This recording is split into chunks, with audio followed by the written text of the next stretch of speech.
Hello दोस्तों, नमस्कार। स्वागत है आपका हमारे YouTube channel new education guide के अंदर। तो दोस्तों आज हम चर्चा करेंगे एचपीएससी पर फिर हाई कोर्ट की फटकार। एचसीएस पीजीटी और अन्य भर्तियों से जुड़ी लेटेस्ट अपडेट हम इस वीडियो के अंदर चर्चा करेंगे। पीजीटी एग्जाम से जुड़ी हुई कि आपकी कब एग्जाम डेट होगी, यानी कब आपका एग्जाम होगा, उसके साथ साथ में किस प्रकार से आपका एग्जाम पैटर्न होगा, यानी आपके जो क्वेश्चन है सब्जेक्टिव के अंदर किस हिसाब से आएंगे। तो इन सभी बातों के ऊपर हम चर्चा करेंगे। तो इससे पहले अगर अभी तक आपने इस चैनल को सब्सक्राइब नहीं किया है तो सब्सक्राइब करें, लाइक करें, शेयर करें, कमेंट करें। और टीचर संबंधी या गवर्नमेंट जॉब से जुड़ी लेटेस्ट इन्फॉर्मेशन सबसे पहले पाना चाहते हैं तो भी आप इस चैनल को सब्सक्राइब जरूर कर ले और जो घंटी का निशान उसको दबा ले ताकि सभी नोटिफिकेशन आप तक पहुंचते रहे। उसके साथ साथ में दूसरा क्या है कि आप वीडियो के साथ में लास्ट तक बने रहें ताकि जो भी चीज़ें मैं बताऊं स्टेप टू स्टेप आपको समझ में आती जाएँ। तो अभी चर्चा करते हैं आपकी न्यूज़ के ऊपर।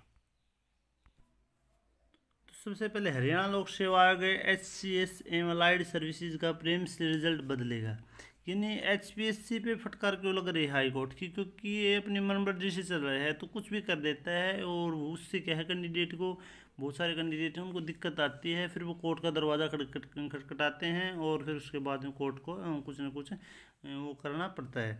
तो हाई कोर्ट में आयोग ने कहा स्पीकिंग ऑर्डर वापस लिया, दोबारा स्पीकिंग ऑर्डर जारी होगा। प्रीलिम्स के सी सेट में 38% पिछले पेपर के रिपीट हुए थे। इन पिछले पेपर के अगर 38 क्वेश्चन रिपीट हो गए तो रिजल्ट है, आप देखो कि वो चीज़ है इन्होंने कैंसिल करनी चाहिए थी। यानी as it is previous year अगर उठा के दे रखे है तो कहीं ना कहीं घपलाबाजी है, तो इसको क्या करना चाहिए, कैंसिल करना चाहिए। लेकिन उसके बेस पे ही दोबारा बार बार रिजल्ट निकालते हैं। तो अभी क्या है इसके अंदर वो देख लेते हैं। हरियाणा लोक सेवा आयोग से रिलेटेड सर्विस का प्रीलिम्स रिजल्ट बदलेगा। ऐसा इसलिए करना पड़ रहा है क्योंकि आयोग ने 8 जून 2023 को जो स्पीकिंग ऑर्डर जारी करने के बाद रिजल्ट जारी किया था वह स्पीकिंग ऑर्डर वापस ले लिया गया है। प्रीलिम्स के सीसेट पेपर में 38 सवाल ऐसे पूछे गए थे जो एचसीएस से पिछले एग्जाम में पूछे गए थे। इन रिपीट सवालों पर उम्मीदवारों और विपक्ष ने हो हल्ला बताया था। मामला उस हाईकोर्ट पहुंचा तो आयोग ने कहा कि वह स्पीकिंग ऑर्डर वापस ले लिया गया है। एडवोकेट जनरल बलदेव राज महाराज ने अदालत में जानकारी दी कि आयोग ने 8 जून 2023 का स्पीकिंग ऑर्डर वापस लेने का फैसला लिया है और आयोग नया ऑर्डर जारी करेगा। दरअसल पंजाब एंड हाई कोर्ट ने आयोग को प्रतिभागियों के प्रतिवेदन पर विचार कर फैसला करने का आदेश दिया था और आयोग ने 8 जून को स्पीकिंग ऑर्डर वापस करते हुए कहा कि आयोग सीसेट के पेपर में सभी 100 प्रश्नों में से जो न्यूनतम अंक प्राप्त करेंगे उन्हें मुख्य परीक्षा के लिए मापदंड अनुसार मेरिट में लिया जाएगा। और लेकिन इन्होंने क्या किया था कि जो 38% हटा के 62 में से जो इन्होंने रिजल्ट जारी किया था उस हिसाब से इन्होंने कैंडिडेट को बुलाया था। लेकिन बोले कि भाई अगर एग्जाम 100 का हुआ है तो उसमें से जो मिनिमम मार्क्स ले रहे हैं तो उन सभी को ये एग्ज़ाम के लिए बुलाया जाए।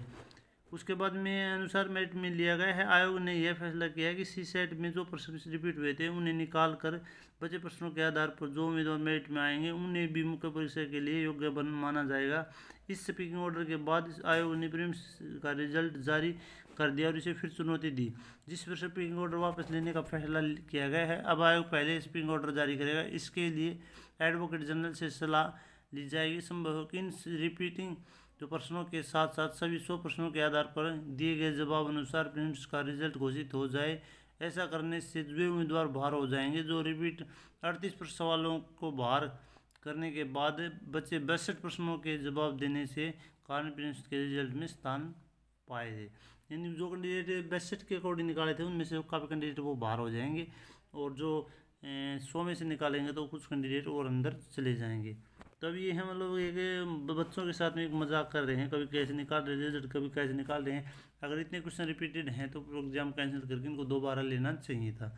अभी क्या है सब्जेक्टिव पेपर में, सब्जेक्टिव पेपर तो आपका होगा जैसे एचसीएस का भी होगा, अभी आपका पीजीटी का भी कर दिया और बाकी जो ये हैं जितनी भी ए ग्रुप की बी ग्रुप की भर्ती हैं लगभग का जो है एसएससी जो एचपीसी ले रहा है तो सभी का आपका सब्जेक्टिव पेपर कर दिया। तो सब्जेक्टिव पेपर 15 से 20 प्रश्नों का हो सकता है। ये मामला है कि आपका जो सब्जेक्ट है उसके अंदर 15 से 20% पूछे जा सकते हैं। तो अभी देखते हैं इसके अंदर क्या दे रखा है। हरियाणा लोक सेवा आयोग ने अब तब तो तय कर रखा है कि भर्ती के लिए स्क्रीन टेस्ट में सब्जेक्टिव सवाल पूछे जाएंगे, यानी ओएमआर आधारित गोल दायरे भरने का पेपर होगा और उसके साथ सब्जेक्टिव होगा। 2 पेपर हो जाएंगे आपके, एक सब्जेक्टिव ऑब्जेक्टिव हो जाएगा और एक सब्जेक्टिव हो जाएगा। एक तो आपका ऑब्जेक्टिव होगा और इसके बाद सब्जेक्टिव पेपर लिया जाएगा। अभी तक ये संशय है कि सब्जेक्टिव पेपर किस तरह का होगा।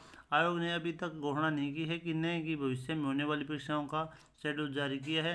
पहले चर्चा थी कि सब्जेक्टिव पेपर में तीन चार लाइन प्रश्न 5 लाइनों के प्रश्न वाले सवाल पूछे जा सकते हैं, वही ठीक है, उत्तर वाले सवाल पूछे जा सकते हैं। कुछ अन्य राज्यों के आयोग इस तरह का सब्जेक्टिव पेपर लेते हैं। हरियाणा के पीजीटी उम्मीदवार लगातार ये मांग कर रहे हैं कि ऑब्जेक्टिव टाइप पेपर होना चाहिए, सब्जेक्टिव नहीं, मगर आयोग इस पर अड़ी रहा है। यह जानकारी मिली है कि जिन पदों के लिए सब्जेक्टिव पेपर होना है उनमें 15 से 20 सवाल पूछे जा सकते हैं भाई। इन सवालों के जवाब ठीक उसी तरह होंगे जिस तरह आपके यूनिवर्सिटी या कॉलेज के पोस्ट ग्रेजुएशन के ग्रेजुएशन के परीक्षा के जो एग्ज़ाम होते हैं, यानी उत्तर लेंथी होंगे। मगर आयोग जब यह जानकारी सार्वजनिक करेगा तब असलियत का पता लगेगा। नहीं भी कोई भी जो सुनते हुए खबर है वो बोल रहे हैं, अभी क्लियर नहीं है, तय करेगा तब असलियत का पता चलेगा। यानी कुछ भी बोल देते हैं, कर कुछ देते हैं, तो अभी इसका कंप्लीट पता तब चलेगा। क्योंकि अभी एक पीछे भर्ती है, इन्होंने बोला था कि 80% तो आपका आएगा सब्जेक्ट और 10% आएगा हरियाणा जी के रीजनिंग जो भी है आपका मैथमेटिक्स से रिलेटेड। लेकिन उस एग्जाम के इन्होंने क्या रखा है, इन्होंने अपना पैटर्न खुद ही चेंज कर रखा है। 90 नंबर का तो अपने सब्जेक्टिव दे रखे हैं इन्होंने, और जो 20 नंबर का 80 नंबर का वो देना था, 20 नंबर के आपका वो देना था, इन्होंने 80 और 20 का कर रखा है। लेकिन उसमें क्या कर रखा है, इन्होंने 90 नंबर का सब्जेक्ट दे रखा है और 10 नंबर का एक्स्ट्रा जो दे रखा है, जो हरियाणा जी के कुछ जो क्वेश्चन है वो दे रखे हैं। यानी अपना जो पैटर्न है खुद ही चेंज कर रहे हैं, इसलिए इसका पता चलेगा। मगर उम्मीदवारों की मांग है कि सब्जेक्टिव पेपर किस तरह का होगा यह जानकारी सार्वजनिक की जानी चाहिए। पीजीटी उम्मीदवार तो आरोप लगा रहे हैं कि मेंटल स्टेटस से गुजर रहे हैं। ये मेंटल स्टेटस इस प्रकार जो है भाई, काफ़ी दिनों से भर्ती चली 19 से, और वो अभी तक उसका आता पता नहीं किस हिसाब से एग्जाम होगा, तो ये नहीं घुमा फिरा के बात हो रही है, तो मेंटली तो होना ही है, टॉर्चर तो होना ही है। पीजीटी की पहली परीक्षा सितंबर में संभव है, जबकि दूसरी परीक्षा नवंबर में संभव है। पहले आपकी सितंबर में संभावना है, उसके बाद में नवंबर को क्या आगे इलेक्शन आने वाले हैं, तो जल्दी से जल्दी आपकी लास्ट मैक्सिमम दिसंबर तक परीक्षा होने के पूरे चांसेस हैं फाइनल आपकी। सब्जेक्टिव पेपर में न्यूनतम 35% अंक प्राप्त करने जरूरी हैं, और वैसे 150 अंक के इस सब्जेक्टिव पेपर की वेटेज 87.5% की होगी। 35% अंक लेने हैं और इसकी वेटेज होगी आपकी होगी 87.5 की। उसके बाद एडीए परीक्षा 30 जुलाई, एससीएस की 12-13 अगस्त को, और असिस्टेंट साइंटिफिक एग्रीकल्चर की जो है 13 सितंबर को होगी। यानी जो परीक्षाएं आपकी होंगी इसका शेड्यूल भी इन्होंने लगभग बता ही दिया है। जो मेन परीक्षाएं, एडीए परीक्षा 30 जुलाई को हाईकोर्ट से हरी झंडी मिल गई है आयोग, क्योंकि आयोग ने हिंदी और इंग्लिश में पेपर देने की हाँ कर दी है। एचसीएस और अलाइड सर्विस की मुख्य परीक्षा 12 और 13 अगस्त को होगी। Assistant scientific agriculture group B की परीक्षा 13 सितंबर 2023 को होगी। वैसे आयोग ने असिस्टेंट साइंटिफिक साइल group B, assistant scientific schedule assistant, उसके बाद असिस्टेंट साइंटिफिक सर्वर और डाटा सिक्योरिटी मैनेजमेंट, जिला खाद्यान्न अधिकारी, उद्यान अधिकारी, उद्यान विकास अधिकारी और सभी डिवीजन एजेंसी जो एग्रीकल्चर पैटर्न सार्वजनिक कर दिया है। तो ये पैटर्न सार्वजनिक कर दिया है, ये मैंने इसके ऊपर वीडियो बना दी थी, किस किस का एग्जाम पैटर्न और सिलेबस जारी कर दिया, तो वो वीडियो मैंने बना दी थी। तो अभी भी आपकी जो पीजीटी भर्ती का है, आपके सितंबर में परीक्षा होने की संभावना है, और नवंबर में या दिसंबर में जो आपकी मुख्य परीक्षा होगी, तो आप अपनी तैयारी पे कोशिश पूरी करें और अपना जारी रखें, दिन रात करके अपना सिलेक्शन ले सकते हैं। क्योंकि काफ़ी दिनों से भर्ती अटकी हुई है, तो अभी आपके पास में मौका है, क्योंकि इसमें थोड़ा सख्त है, अभी नेगेटिव मार्किंग भी है, तो आपको ज़्यादा ध्यान देने की ज़रूरत है। और आप हिंदी की तैयारी करना चाहते हैं तो सक्सेस इन हिंदी अकेडमी नाम से हमारा चैनल है, जिसका लिंक आपको डिस्क्रिप्शन में मिल जाएगा, आप उसको जाकर ज्वाइनिंग कर लें। वहाँ से आप हिंदी का फ्री कोर्स आप ले सकते हैं, अच्छी प्रकार से अपनी तैयारी कर सकते हैं। तो दोस्तों वही मैंने इस कंप्लीट जो चर्चा थी वो आपकी इसके अंदर वीडियो के अंदर की है। तो वीडियो कैसी लगी आपको कमेंट करके ज़रूर बताएं, और ज़्यादा से ज़्यादा शेयर भी करें ताकि दूसरे कैंडिडेट भी इसका फ़ायदा उठा सकें। वीडियो देखने के लिए दिल से धन्यवाद।